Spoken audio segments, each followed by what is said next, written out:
Bible చెప్పే సిద్ధాంతం ఏమిటి అంటే మనకు ఒక దేవుడు ఉన్నాడు. షమా ఇశ్రాయేల్ యాహ్వే ఎలోహిము యాహ్వే ఎఖాద్. మనకు ఒక దేవుడు.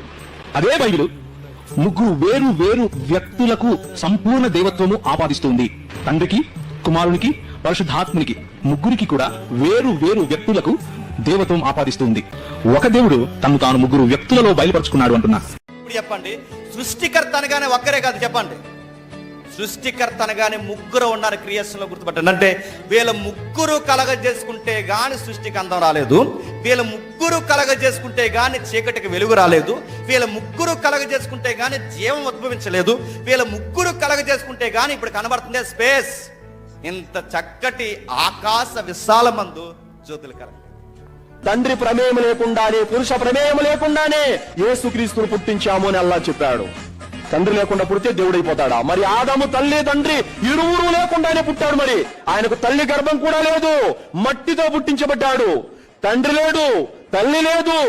మరి యేసు కంటే గొప్ప దేవుడు కావాలి ఆదం. యేసు కంటే పెద్ద దేవుడు కావాలి ఆదం. ఎందుకంటే ఆయనకు తల్లి ఉంది, ఆయనకు తల్లిదండ్రులు ఇద్దరు లేరు.